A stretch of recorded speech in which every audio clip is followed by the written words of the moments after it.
Oh, okay. Yep. Good day. It's You okay, can go, okay? Francois, or yeah, you can present yourself. Yes, so good morning, everyone. I'm Francois Stevens from the Walloon Agricultural Research Centre located in Belgium. And I will present you the contribution of the method of visualization t-SNE to the analysis of data from vibrational spectroscopy. So it's a presentation of already popular visualization method, but in the particular context of vibrational spectroscopy. But just first some words about my workplace. So the Walloon Agricultural Research Centre is the public research center for agriculture of Wallonia, Wallonia being the southern part of Belgium, so the French-speaking part of Belgium. And the center has 3 locations. And the main location is Jean Blou, where I work, and where also is located the quality and authentication of products unit. So in the unit, we develop different things to characterize the products of agriculture and food industry. So typically we have a well implemented project, a routine project, where we use our very strong spectral libraries to predict properties of classical products like cereals and so on in the industry. But we have also more research project when we try to apply new techniques to less common products. In terms of techniques, of instruments, we have all which is near-infrared spectroscopy, but also mid-infrared, Raman spectroscopy, hyperspectral imaging, a lot of handheld instruments also, and we have more and more instruments that we test and or that we acquire in the lab. So this means a lot of data sets of new products, and this is why a method that can provide easily and rapidly a good overview of these data sets is very useful. And this is what t-SNE can bring us. So the plan of the presentation is relatively simple. First, I will present what is t-SNE, the theory, but really what is important here is not to understand the mathematics, but it's more to really understand the principles behind t-SNE. And then I will try to convince you that t-SNE can be useful in many aspects in the framework of vibrational spectroscopic data analysis. And finally, some words about how to apply t-SNE in practice. So first, what is t-SNE? So t-SNE is basically a method that will allow you to visualize your data set, your set of spectra in a single map, in a single scatter plot.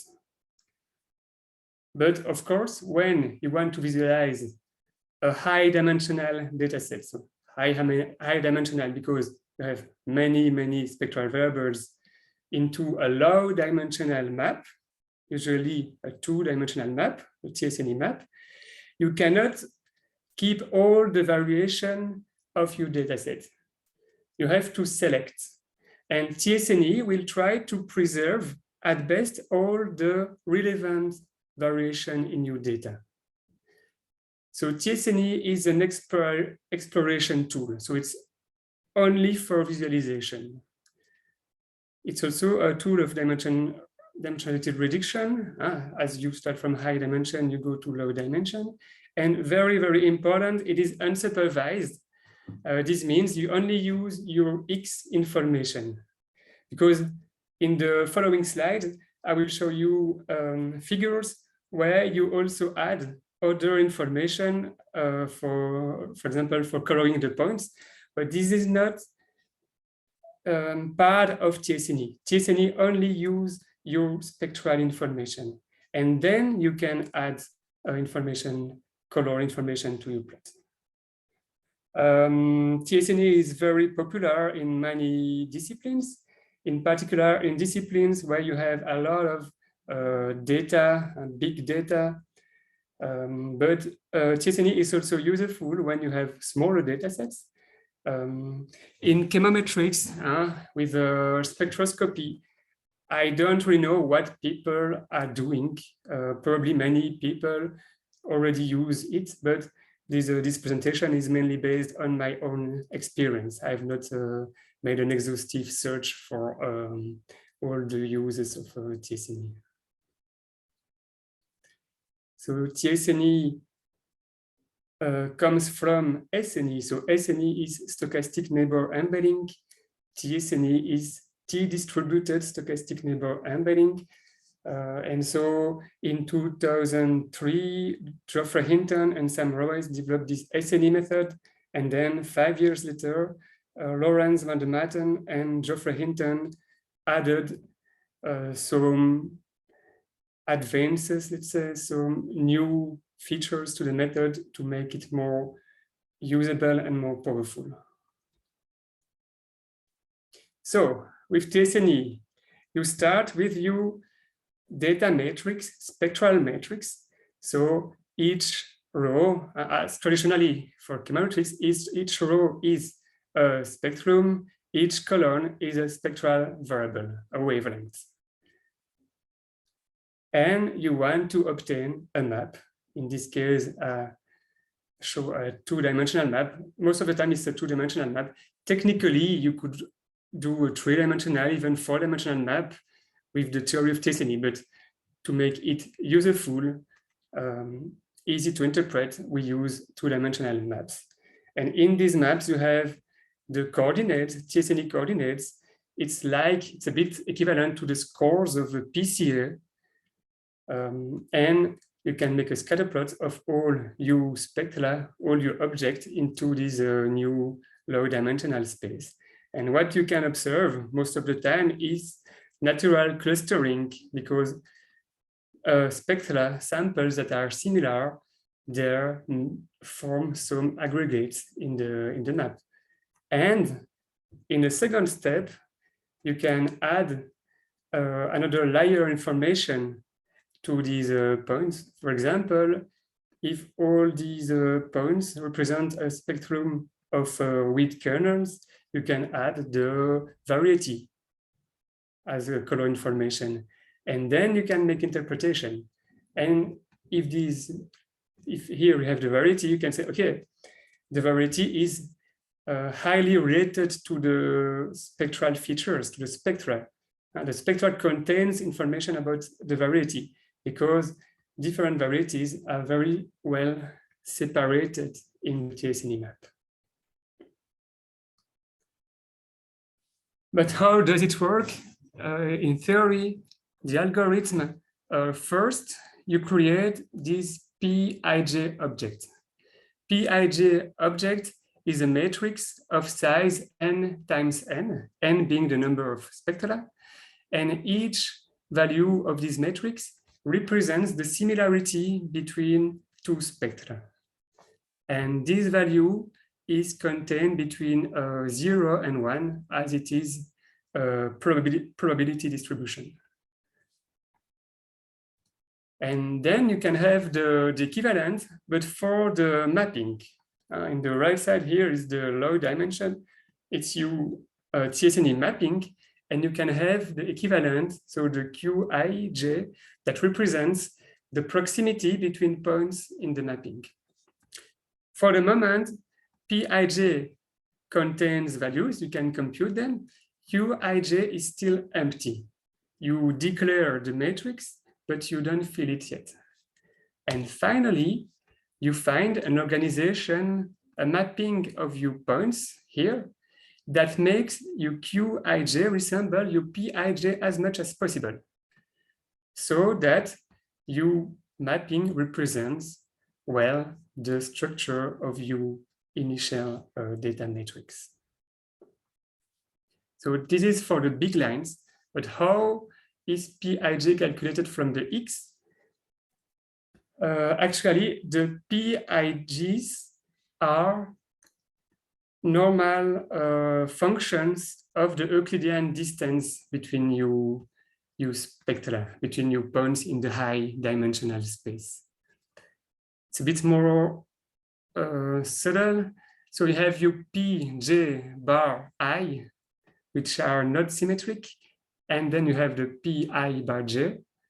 And the Pij are the sum, normalized sum of both to make it symmetric. But the result is the same. It's a normal distribution.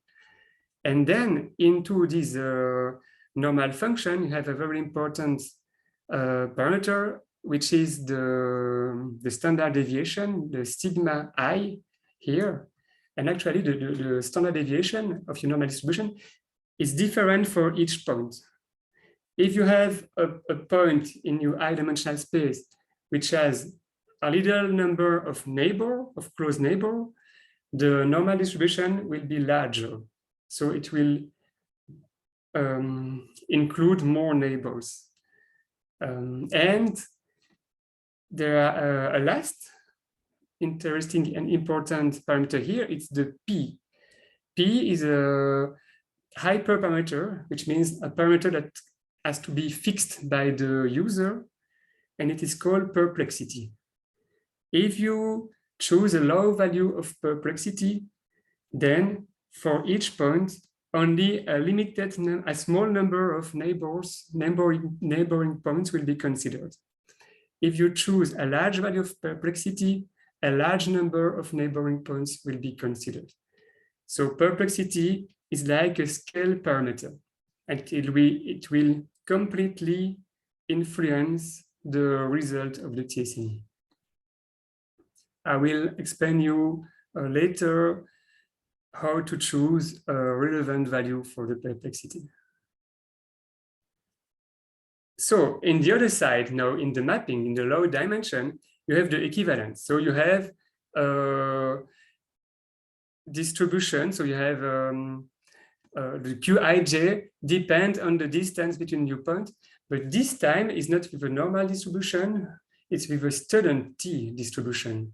And the student t is actually the reason why there is a t in t-SNE, t-distributed stochastic neighbor embedding. Why? So it's a bit more complex here, but you have to imagine. So in high dimension, you have all your points in the high dimensional space, and they naturally form, most of the time, natural clusters. But when you want to represent this in lower dimension, there is not room enough to draw all these clusters which are at moderate distance, at moderate range of each other. And so using a longer, heavier tailed distribution in the low dimensional space compensates for the fact that there is room. So you still manage to represent the relationship of similarity between clusters at larger distance thanks to this student t distribution. It's what they call the crowding problem. But now you know, or I explain you at least, but you don't really have to know all of this to use t-SNE. t-SNE is very simple to use, but this is for the main principles. And finally, how to make your Qij resemble the Pij. This is based on a cost function, and this cost function is the Kullback-Leibler divergence. So the sum of the Kullback-Leibler divergence between all the Pij, Qij. And you minimize this cost function. The expression is not too complicated. And also there are some tricks that are used by the algorithm to favorize, to make this optimization more effective. These are called early compression, early exaggeration. I will not enter into the details, but the objective here is to avoid resulting in a suboptimal t-SNE map and to make the optimization more effective and with a better solution. There is also this Barnes algorithm, which is a supplementary part of the algorithm, allowing to make it faster in the case of very big data sets. It's useful. And so now, this is, I think, the most interesting part of the presentation, because here I will show you real examples of the application of t-SNE.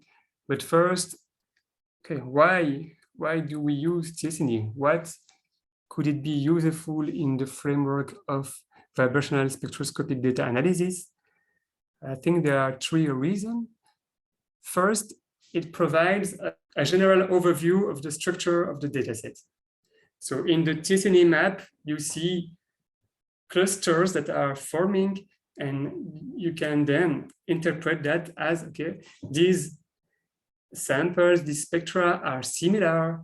And why are they similar? Then you can add colors related to additional variables and try to understand all the trends you see in the t-SNE map. And more specifically, this can also help you, such type of graphics can also help you to select the best pre-processing pipeline. So imagine you have your data set and you transform it using different pre-processing pipelines, and then you apply t-SNE separately on all of these pre-processings. In each case, you will obtain a t-SNE map, but in some of these maps, you can have a better separation of your different classes. You know, you have different classes probably in your data set according to other variables, and you will see a better separation for some pre-processings. And so this can help you in selecting the pre-processing. So of course, this is not for fine-tuning. You cannot use t-SNE to select between, I don't know, smoothing using a 5-point window or smoothing using a 7-point window. No, it's for big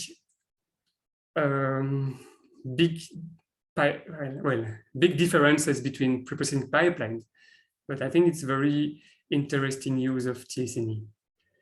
And then also using this kind of figures, you can already evaluate the feasibility of a future predictive model. As you see that the different classes are well separated in the t-SNE map, probably it will be easy later to classify using traditional techniques like PLSDA or SVMDA. So first example is with the pesticide datasets. So in these experiments, they spread different pesticides on apple. Then they took a bit of these pesticides on the apple skin, and they put it on aluminum plates that were measured by Raman microscopy. When we just apply t-SNE on this dataset after pre-processing, we obtain something like that. So it's very fast, very easy, and then we had the color information related to the pesticide, and we can see directly that the pesticides are very well separated in the t-SNE map for most of them. Here we see that the green one, the pink one, are a bit less well separated, and it's actually the difenoconazole and the tebuconazole. So maybe it's not a coincidence that they are resembling names. And also in this cluster, the separation is less good. It's not completely mixed. You see the blue and the red on a side, but the separation is less good. And actually it's captain and captain plus another one. It's a mixture.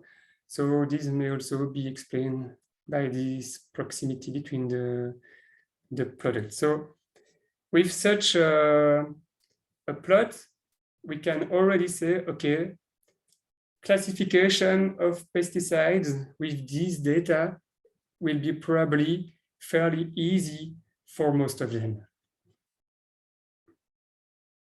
What if we use PCA instead of t-SNE? We could probably also make some such conclusions, but not so easily. So here are scatter plots of PCA scores for principal components between 1 and 10. So all the possible combinations of two principal components. And we can see that in different scatter plots, we see that different pesticides are separated from the others, but we have to look at many scatter plots in order to say, okay, we observe separation of all of them, of many, almost all of them. So in terms of readability, it's a bit longer, it's a bit more complicated. This does not mean that t-SNE replaces PCA. I think t-SNE is very useful, but PCA also, because PCA brings you other information like the eigenvalues and the relative variance of different components, but also, of course, the loadings. So with the loadings, if we look, for example, at plot here, PC1, PC4, we see that the green ones, and so the thiabendazole is clearly well separated from the other ones. We can look at PC4 and interpret the loadings. So we can say, okay, these spectral features that appear in the loadings of PC4, they are related to this pesticide. So it offers more information than t-SNE, but t-SNE is faster and more direct. But I think both are useful, PCA and t-SNE. Now about selecting the preprocessing with t-SNE. If we don't do any preprocessing and we apply t-SNE, it's far more complicated to see a separation between the pesticides. If we apply SNV, we start to see that we can separate two pesticides here. Probably this one is almost also separated. With first derivative, we start to see 4 groups. The yellow here is not separated as there is one yellow point here. And then if we apply first derivative, then SNV, we see maybe 4, 5, maybe up to 7 groups. Okay, this is just a visualization. It's not clustering, it's visualization, but we can see that probably first derivative, then SNV is a better preprocessing if we want to discriminate between these pesticides later. Now the question of perplexity. So there are a rule of thumbs for the choice of perplexity, but here I propose you to see the effect of using different values of perplexity in the t-SNE analysis. And I told you perplexity represents the number of neighbors that are considered for each point in the high dimensional space. So it's not exactly the number of neighbors, but it is related to it. So if perplexity equals 1, you only look at the closest neighbors. So you don't allow large clusters to be formed. You only allow very small clusters. And here it's hard to interpret. There are too many. But as the perplexity increases, you start to allow bigger and bigger clusters. And as soon as clusters related to single pesticides are allowed, they stay formed. And not so much is evolving. When you increase and increase perplexity, so you look at the very long range and the similarity at very long range, then the purple, it's interesting, the purple cluster here, Folpet, starts to all the points in this cluster are really superimposed, indicating that the spectra of Folpet are really similar between them and really different from the other ones. In contrast, this group of a captain and a captain plus the other one here starts to increase in size, and you see better the structure because the perplexity allows better to consider the relationship between these groups. But the main trends, the fact that the cluster are well separated, are appearing at perplexity equals 5 and they stay, whatever perplexity. Here just an illustration of the process during the convergence of the algorithm. Just to see here, in the beginning you have some kind of explosion is related to the tricks, the early compression, which is stopping a bit technical. But whatever the number of iterations, starting from 500, for example, the main trend that we observe from the graph, the message is already there and it stays. Now I would like to illustrate t-SNE with another dataset. It's a dataset of Oregano adulteration with 4 different adulterants and 2 countries, 5 levels of adulterations. So for each combination, you have 3 repetitions. So in total, 120 spectra of near-infrared. So if we look simply at the spectra themselves, we can already see differences, systematic differences between Italy and Turkish samples. But the spectra like that is not the simplest thing to interpret and to read. Same thing for adulterant, we see small differences, in particular for olive leaves here.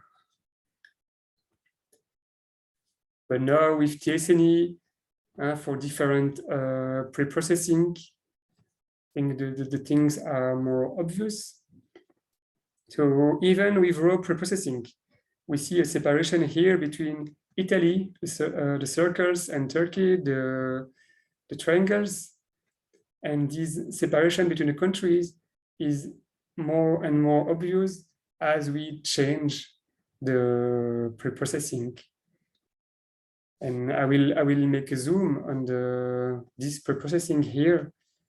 And what we see, first separation between country, but within the single countries, for example, within Italy here, we also see then a separation between high level of adulteration here and low level of adulteration. And into the points of high level adulteration, we see higher proximity between myrtle and sumac. And then the cistus and olive leaves are more different, likely. For Turkish samples, we also see here a cluster of high adulterated myrtle sumac. Here a cluster, sorry, I lose my mouse. Here a cluster of low adulteration. And here a bit more difficult to interpret because you have a mix of low adulteration and then a bit connected to highly adulterated spectra of samples of cistus and olive leaves. But at least in a single plot like that, you can see some kind of hierarchy of similarity and differences between two spectra.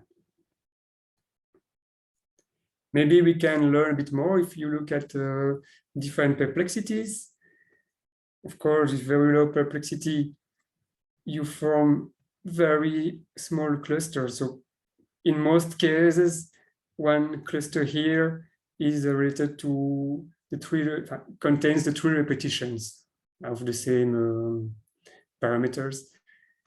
Then perplexity 2, you start to see clusters of the same country, but the perplexity, the range considered is not large enough to really completely consider the difference between countries. But as you increase perplexity, you see this separation increasing. And okay, the organization changed a bit, but the structure, the message from the plot is more or less the same.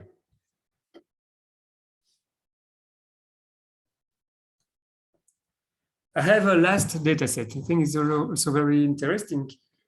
Here is a data set which is made by the aggregation of different data sets of cow milk from different laboratories using different instruments and for many different breeds. And here, for the fun, we could imagine, okay, we have to make discrimination, classification models between the breeds.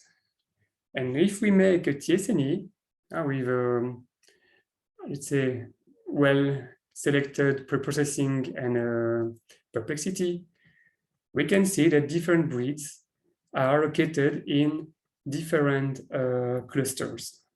So it's not that every breed has its own cluster, but we see some separation. And if we say, okay, we have to create a model to classify the gray breed here, okay, we see there are distinct clusters. So we can say probably using PLSDA, we can have something good.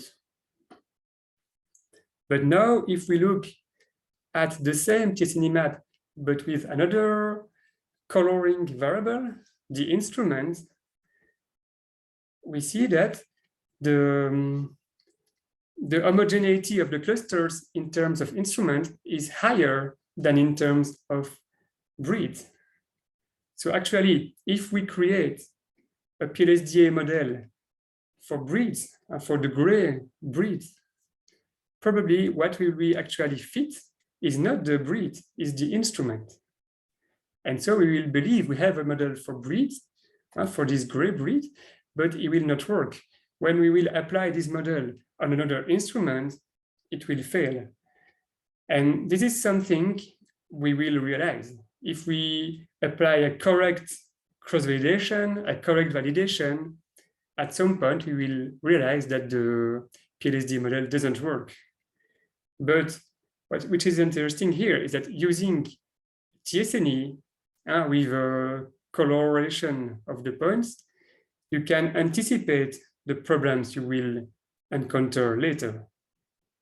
So t-SNE can really tell you this will work, but also tell you a warning, you will have a problem. And you can earn time doing that, and you can prepare for the fact that the instrument, these differences between instruments in the spectra and the presence of spectral features related to instruments will be a problem, and you have probably to correct first these differences related to instruments.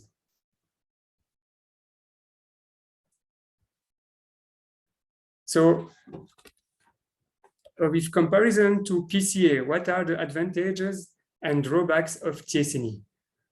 So with PCA, you need to control many scatter plots or many histogram plots of your scores in order to interpret and to explore your data. With t-SNE, one map is enough. And actually, you don't just have one map, okay? You don't have nothing else.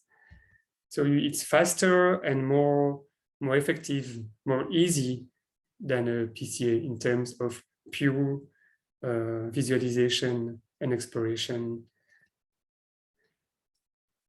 And also, t-SNE is able to fit nonlinear trends in your data, while PCA is only a linear technique.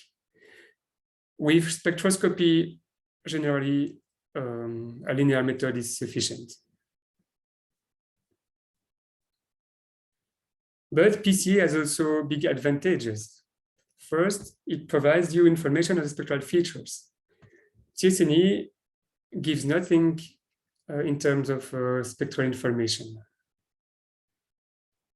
Also, with PCA, you can take a new sample, a new spectrum, project it in the space, and looking where it is located in your scatter plots. With t-SNE, you cannot just add a new spectrum.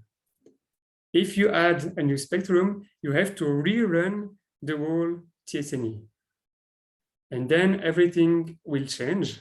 Probably the overall pattern will be the same, but everything will probably change of sense of, okay. I guess there is room for techniques when you can just add one point to your algorithm, find the position of these new points that minimizes the cost. But if you do it for one point, I guess it's okay. But if you do it again for new points, at the end, the organization of your points will be far from the global optimum. Sorry. So this is not good. This is not a technique which is made for projecting new points.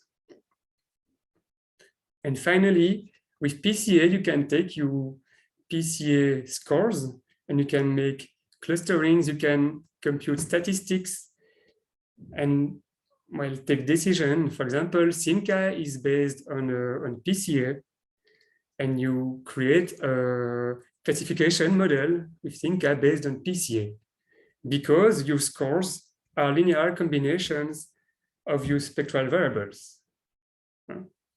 This is the model. Okay, you have the loadings or the weights of the PCA, which make the link between the original variables and the PCA scores.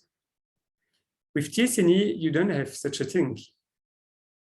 You don't have a model. You don't have parameters that make the link between the original spectral variables and the t-SNE scores. So you cannot apply clusterings on your t-SNE map.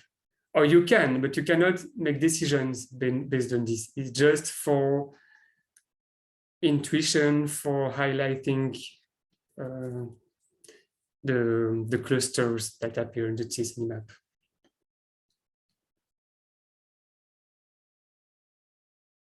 So here, if t-SNE is useful, but also PCA, I propose a way to combine them. So I propose here to consider a situation when both can be used together. So first, starting from our Oregano samples, adulterated Oregano samples, we apply t-SNE on the first species. Why on the first species? Because you can apply t-SNE on the PCA scores. It's just actually a way to make it faster, but if you apply it on first species, it's almost 100% usually of the variance, or if you apply it on the whole spectra, it's more or less the same. And then, instead of using t-SNE, you use PCA. You apply PCA on your spectra, and what do you observe? If you take the first two principal components, PC1 is mainly related actually to the country. So with PC1, if you trace a line here, you have Turkish samples here and Italian samples here. And PC2 looks related to the degree of adulteration. So you have highly adulterated samples here and less adulteration here for low values of PC2. So these are distinct things. t-SNE and PCA. But now, imagine you want to apply t-SNE, not on all the principal components scores, but you remove PC1. So you remove what is related to Italy and Turkey. What does it less? What is left? If you do that here, you can see that you still have separation between Italy and Turkish samples, but not that important. This means that PC1 is related to country, highly related to country, but PC1 is not the only principal component, the only dimension which is related to country. So with PC1, you can look dimension by dimension. With t-SNE, you can check all the rest. You can check all which is not PC1. And if you want to find all which is related to country, you can first look at this, remove PC1, check if there is still an effect of country, and then you look at your PCs, you try another principal component related to the country, you remove it until you have nothing left here related to the country. So it's two different ways of working. You look at singular dimensions, or you look at all but this dimension. And this is why I think that PCA and t-SNE can be a complement, a good complement. But here, PC1 is really the main, I think, dimension related to country. And if you remove it, you see other things that appear. And you see that, for example, you have clusters or proximal points here with different countries, but same adulterant. And this is, I think, very interesting, that if you remove the most important factor related to the country, you start to see a large effect of adulterant. How to apply t-SNE? There are many implementations. They are all mentioned on the website of Lorenz van der Matten, focusing on t-SNE. So I really recommend that you have a look at this site. I added Eigenvector PLS Toolbox because from recently they have added t-SNE as an option. Probably there are many others. How to apply it in practice is very simple. With most of the language, the softwares, you just type t-SNE and you X in parentheses, and the default options of your parameters are well adapted. You can modify them if you want, but the default values will provide you a good result and a relevant result most of the time. For the perplexity, I think the square root of the number of samples is a fair choice. I always use this and it's okay. In some cases, you want maybe to challenge and to test different values to see how it influences the result. But if you just start to try t-SNE, I recommend this. The number of iterations. In these presentations, all the t-SNE algorithms were almost instantaneous. So with the 100 of samples, time is really not an issue. If you use very big data sets, probably then you have to find strategies to reduce the time, and reducing the number of iterations may be one of them. But in this case, you can use, in simple cases, you can use 10,000 or even more, and it will not be a problem. About applying t-SNE on the PCA scores instead of the full spectra. So here, this PCA is not about PC analysis. It's just PCA decomposition before applying t-SNE. You can do that again if time is an issue, but in my case, it was not the case. Then the parameters related to early compression and all these tricks, you don't need normally to touch it. And then you have this implementation for faster computation, again, only useful for large data sets. So in summary, I recommend keep it simple. It's very simple to use. Again, t-SNE is a technique which is only for visualization before applying dedicated techniques, dedicated methods for prediction, like PLSDA or PLS for continuous target variables anyway. But you cannot make conclusions with t-SNE. It just gives you intuitions. It can arise warnings. It can help you anticipate problems, but it's not to make conclusions. It's not the end point of the analysis, it's the starting point of the analysis. It can also help you for pre-processing, provide an overview, yes, what I said of the data set, estimate the expected performance of predictive modeling, but it is just an estimate and give intuition. So thank you for your attention. Just a comment about perspectives. I also read when I was writing this presentation that there is another method which is called a UMAP, and which is like an alternative for t-SNE, but likely presenting other advantages. So if somebody wants to present a UMAP in the next seminar, I will be attending surely. So thank you, and if you have questions, please, I'm there to answer them. Okay, I start saying thanks for your presentation because it was really clear. I actually wrote down some questions, but you replied to those questions throughout your presentations. So if someone else have some questions, we have a good number of statisticians as well. So if you have any statistical questions, I think Francois can reply to them.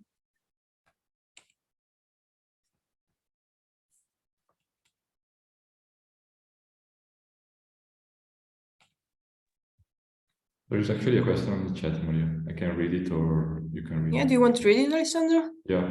Simon, I hope I'm pronouncing it well, is asking, would there be any benefit to increasing the degrees of freedom in your t-distribution? In the slide, you have degrees of freedom equal to 1. So the distribution was cushy, that is actually very heavy tail. And if lighter tail has some kind of Actually, I don't know. I think the choice of a student t-distribution is some kind of optimal choice. I think it's the fruit of a big reflection from the author of the method, but I don't know. But do you have the feeling that is always used as a 1 degrees of freedom t-distribution? It's like how, because I never used it. I am a statistician, but I never used t-SNE before. And I'm asking if in the old implementation that you saw, for example, the one you were listing at the end, it's always like with 1 degree. No, it's a technical question about the method itself. But yeah, I think the choice to have a heavy tail distribution in the low dimensional map is a really purposive choice. But I cannot say more. I'm a user. I'm not a developer of the method. So there's actually another question.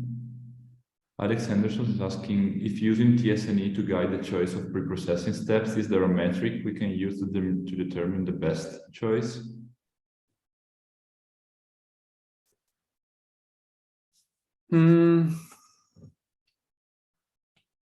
I don't think so. If you apply t-SNE, you have the cost at the end of the optimization at the last iteration. But I thought about using the cost value to select the preprocessing. So the preprocessing would, the best preprocessing would be the one with the lower cost at the end of the iterations.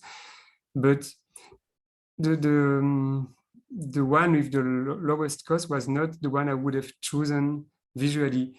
And I think the cost of t-SNE at the last iteration does not represent the quality of the preprocessing, but more the way the algorithm was efficient to make distinct groups. I don't know. I don't think we can use the cost like that. So I don't see any. It depends on the definition of best choice. It's like for perplexity, there is no good or bad choice. There is no correct or incorrect perplexity. It depends really on which scale you want to highlight. For preprocessing,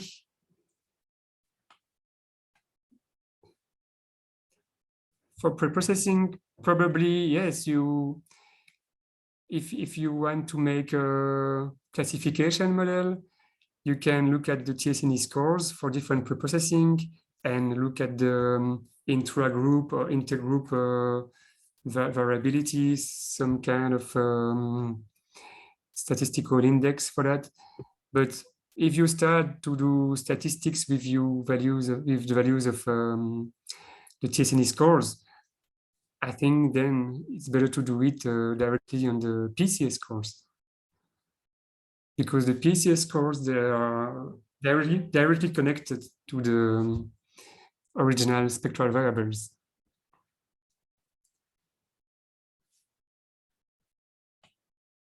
So if you start to make statistics to compute indicators, it's better to do it on PCA scores or even on the original variables. I think t-SNE is just a visual method. Yeah, I want to add a thing on your answer here, and partially answering to Alex. I'm not familiar with t-SNE anyway, but I have the feeling that the fact that you can anyway visualize what you're doing at the end of the day in 2 dimensions, it's super easy to decide by your own eyes what's the best choice of the preprocessing step. It's a pro of the method, I would say. I know it's subjective, but you can select the one that is more suitable to you by looking at the plot. I think, yes, to select the best preprocessing, normally you should do validation and include the choice of preprocessing into the validation. But not everybody is doing that. Even me, most of the time, we say, okay, with this instrument, probably you should do this preprocessing. And I say, okay, I will use this one, as you know, it's the best one. With t-SNE, you can have a fast check of how it will behave with this preprocessing. But the rigorous way, the thorough way to do it is, of course, validation. Then validation of your predictive model, of course. Is it sufficient as answer? I think so. So we have another question. So on the chat, I'm not familiar with t-SNE, but it seems it is more similar to LDA, QDA rather than PCA. Any comparison between t-SNE with LDA, QDA, or with support vector machine? Yes, but t-SNE is unsupervised, so it only uses the value of your spectral matrix. So if you linear discriminant methods, linear discrimination analysis, or quadratic or supervector machines, they are supervised techniques. So they use a training set where you have both the X and the reference values, the class that are available. So it's very different. t-SNE is just for exploration. And then when you have your t-SNE map, you can add a reference variable as color and interpret what you observe. But it's really not, you cannot fit a discrimination model with t-SNE. It's not the objective. It's just for exploration. So the question is, so it is t-SNE more similar to k-means, related to k-means?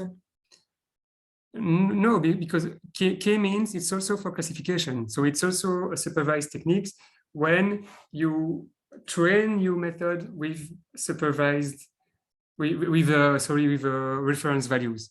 So with K-means, with LDA, you know both your spectral metrics and corresponding reference values, your corresponding classes, and you train your method on that. t-SNE is unsupervised. It's only based on the spectral matrix, and it is just for exploration.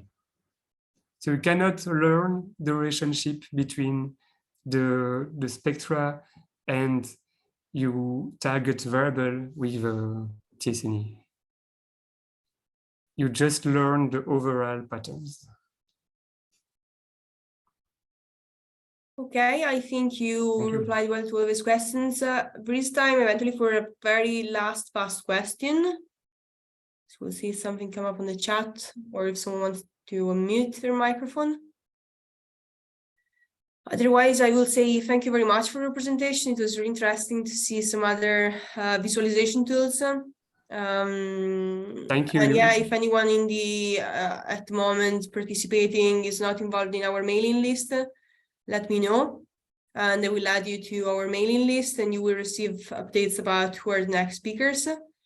And again, thanks, Francois, for your presentation. Thank you for proposing me to do it, and for your attention to everybody. Thanks again, and have all a nice week. Bye. Bye-bye.